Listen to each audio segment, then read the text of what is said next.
എല്ലാ പ്രിയ സുഹൃത്തുക്കൾക്കും MRS ഇലക്ട്രോണിക്സിൻ്റെ പുതിയൊരു വീഡിയോയിലേക്ക് സ്വാഗതം. ഇന്ന് നമ്മൾ നോക്കാൻ പോകുന്നത് ഏസറിൻ്റെ ലാപ്ടോപ്പാണ്. ഇതിൻ്റെ മോഡൽ നമ്പർ ZQ1B എന്ന് പറഞ്ഞിട്ടുള്ള ഒരു മോഡലാണിത്. അപ്പോൾ ഇതിൻ്റെ പ്രശ്നം ഇത് പവർ ഓൺ ആകുന്നില്ല എന്നതാണ് ഇതിൻ്റെ പ്രശ്നം. അപ്പോൾ നമുക്കിവിടെ പവർ ഇൻഡിക്കേഷൻ ആയിട്ട് 3 LED ഈ ഒരു സൈഡിലുണ്ട്. ഒന്നാമത്തത് നമ്മുടെ പവർ ഓൺ ചെയ്തതിന് ശേഷം കത്തുന്ന പവർ ഇൻഡിക്കേഷൻ, രണ്ടാമത്തത് ബാറ്ററി ചാർജ്, മൂന്നാമത്തത് വൈഫൈയുടെ. അങ്ങനെ 3 LED ഉണ്ട്. നമുക്ക് പവർ ഞാൻ കൊടുക്കുകയാണ്. പവർ കണക്ഷൻ കൊടുത്തപ്പോഴത്തേക്ക് ഇവിടുത്തെ ചാർജിങ്ങിൻ്റെ LED കത്തിയിട്ടുണ്ട്. നമ്മുടെ ആംപ് മീറ്ററിൽ നമുക്ക് 0.928 മില്ലി ആംപ് ഇതിനകത്ത് എടുത്തിട്ടുണ്ട്. അതായത് ഈ ബാറ്ററി ചാർജ് ആവുന്നുണ്ട്. നമുക്ക് ഈ സ്വിച്ച് ഓൺ ചെയ്ത് കഴിഞ്ഞാൽ യാതൊരുവിധ അനക്കവും ഇല്ല. ആ ആംബിയറിൽ കറക്റ്റ് ആ ചാർജിങ്ങിൻ്റെ ആ ആംബിയർ തന്നെയാണ് ഇരിക്കുന്നത്. ആംബിയറിലും വലിയ വ്യത്യാസമൊന്നുമില്ല. പക്ഷേ ഇവിടെ നമുക്ക് ഈ ചാർജിങ്ങിലും വലിയ ചാർജിങ്ങിൻ്റെ സൈഡിലുള്ള LEDകളിലും ഇൻഡിക്കേഷനോ കാര്യങ്ങളോ ഒന്നും തന്നെയില്ല ഈ സ്വിച്ച്. ഓക്കെ, അപ്പോൾ നമുക്ക് ഈ ഒരു ലാപ്പ് ഇപ്പോൾ ചാർജിങ് ആവുന്നത് കൊണ്ട് ഇതിനകത്തുള്ള നമ്മുടെ LDO ലൈന് ഓക്കെയാണ്.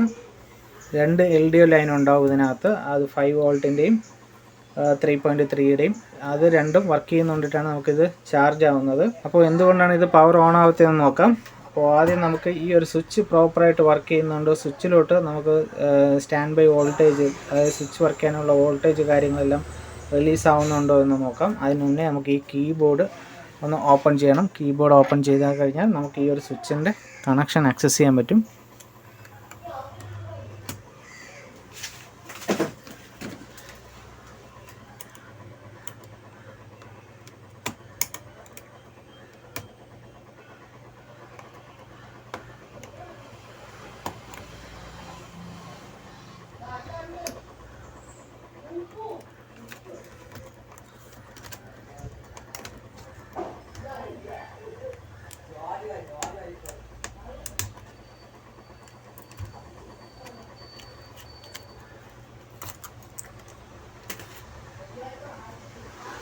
അപ്പോൾ സ്വിച്ചിൻ്റെ കണക്ഷൻ എടുക്കണമെന്നുണ്ടെങ്കിൽ നമുക്ക് ബോർഡ് തന്നെ ഇത് മൊത്തത്തിൽ ഓപ്പൺ ചെയ്യേണ്ട കാര്യം ഇത് ഈ ഒരു സ്ട്രിപ്പാണ് സ്വിച്ചിൽ വരുന്നത്. പക്ഷേ അതിൻ്റെ മെഷർമെൻ്റ് ഒന്നും എടുക്കാൻ പറ്റാത്ത ഒരു സിറ്റുവേഷനാണ്. ഇവിടെ ഇതിനകത്തായിട്ടാണ് ഇരിക്കുന്നത്. അപ്പോൾ നമുക്ക് അത് കൃത്യമായിട്ട് എടുക്കാൻ പറ്റത്തില്ല.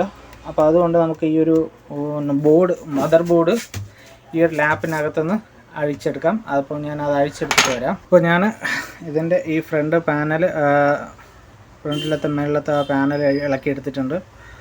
അപ്പോൾ നമുക്ക് ബോർഡ് ആക്സസ് ചെയ്യാൻ പറ്റുന്നുണ്ട്. ഓക്കെ, അപ്പോൾ ഞാൻ ഇതിൻ്റെ ഈ ഫ്രണ്ടിലെ ഓൺ ഓഫ് സ്വിച്ച് അതും ഇളക്കിയെടുത്തിട്ടുണ്ട്. ഓക്കെ, അപ്പോൾ ഇവിടെ ക്ലാവ് പിടിച്ചിട്ടുണ്ട്. ഈ ഒരു സൈഡിൽ ക്ലാവ് കയറിയിട്ട് ഇരിപ്പുണ്ട്.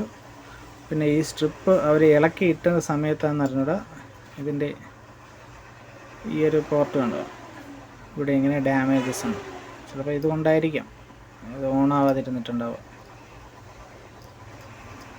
ഓക്കെ, എന്തായാലും ഇതൊക്കെ ഒന്ന് ക്ലിയർ ചെയ്ത് ഒന്ന് സെറ്റ് ചെയ്ത് നോക്കാം. എന്നിട്ട് നമുക്കൊന്ന് ഓൺ ചെയ്ത് നോക്കാം ഓൺ ആവുന്നുണ്ടോ ഇല്ലയോ എന്ന്. ഓക്കെ, അപ്പം ഞാൻ ഈ സ്ട്രിപ്പ് കംപ്ലൈൻ്റ് ഉണ്ടായിരുന്നു. ആ സ്ട്രിപ്പ് ക്ലിയർ ചെയ്തിട്ടുണ്ട്. ഇവിടുത്തെ ആ ക്ലാവൊക്കെ ക്ലിയർ ചെയ്തിട്ട് വെച്ചിട്ടുണ്ട്. അപ്പോൾ ഈ സൈഡും ക്ലിയർ ചെയ്തിട്ടുണ്ട്. ഇനി ഇത് നമുക്കൊന്ന് കണക്ഷൻ കൊടുത്തിട്ട് ഈ ബോർഡ് ഓൺ ആവുന്നുണ്ടോ ഇല്ലയോ എന്ന് ചെക്ക് ചെയ്ത് നോക്കാം.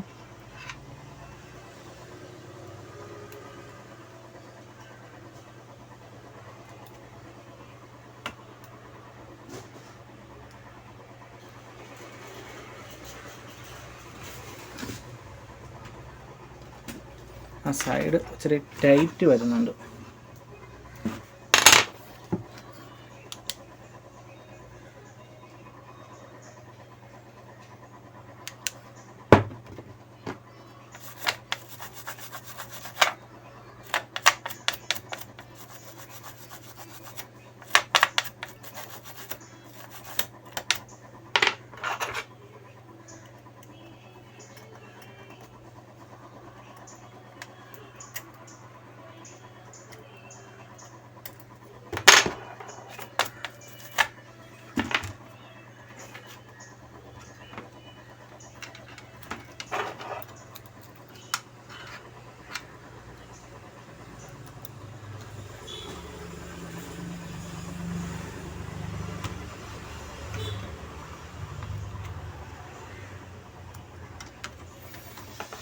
ഓക്കെ,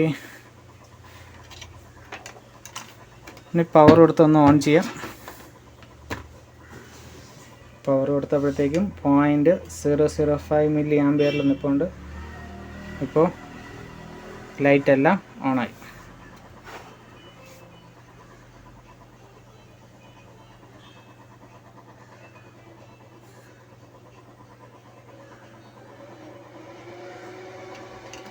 ഓക്കെ, നമ്മുടെ ഡിസ്പ്ലേയും വന്നിട്ടുണ്ട്. പക്ഷേ ഡിസ്പ്ലേ കംപ്ലൈൻ്റ് ആണ്. ഡിസ്പ്ലേ ഇവിടെ സ്പോട്ടുണ്ട്, ഇവിടെ സ്പോട്ടുണ്ട്, ഇവിടെ സ്പോട്ടുണ്ട്. ഇപ്പോൾ ഇവിടെ ഈ ഒരു മൈനസ് വന്നുണ്ടല്ലോ. ഡിസ്പ്ലേ ടോട്ടൽ ഡാമേജ് ഡിസ്പ്ലേ ആണ്. ഓക്കെ, അപ്പോൾ ഈ ഒരു സ്ട്രിപ്പിൻ്റെ മാത്രമായിരുന്നു ഇവിടുത്തെ കംപ്ലൈൻറ്റ്. ഈ ഒരു സ്ട്രിപ്പ് ഇളക്കി ആരോ രണ്ടാമത് പണിതിരുന്ന സമയത്ത് ഈ സ്ട്രിപ്പ് കറക്റ്റായിട്ട് കണക്ഷൻ കൊടുത്തില്ല. അതുകൊണ്ടിട്ടാണ് നമുക്ക് ഈ ഒരു പ്രശ്നം ഈ ഒരു ഇതിൽ വന്നിരിക്കുന്നത്. അപ്പോൾ സ്ട്രിപ്പിൻ്റെ കണക്ഷൻ നേരെ കൊടുത്തപ്പോഴത്തേക്കും ലാപ്പ് ഓണായി. ഇപ്പോൾ ഡിസ്പ്ലേയും വന്നിട്ടുണ്ട്. ഇനി ഇതിൽ എന്താ ചെയ്യുകയെന്ന് വെച്ച് കഴിഞ്ഞാൽ ഡിസ്പ്ലേ ഓണറായിട്ട് സംസാരിച്ചിട്ട് ഡിസ്പ്ലേ മാറി ഇത് റെഡിയാക്കി അവർക്ക് കൊടുക്കുക എന്നുള്ളത് മാത്രമേ ഇനി ഇതിനകത്ത് ബാക്കിയുള്ളൂ. ഓക്കെ, അപ്പോൾ ഈ വീഡിയോയിൽ ഇത്രയേ ഉള്ളൂ. നമുക്ക് അടുത്തൊരു വീഡിയോ ആയിട്ട് കാണാം. നിങ്ങൾക്ക് ഈ വീഡിയോ ഇഷ്ടപ്പെട്ടെങ്കിൽ എൻ്റെ ചാനൽ മറക്കാതെ സബ്സ്ക്രൈബ് ചെയ്യുക. Thank you for watching my videos. By.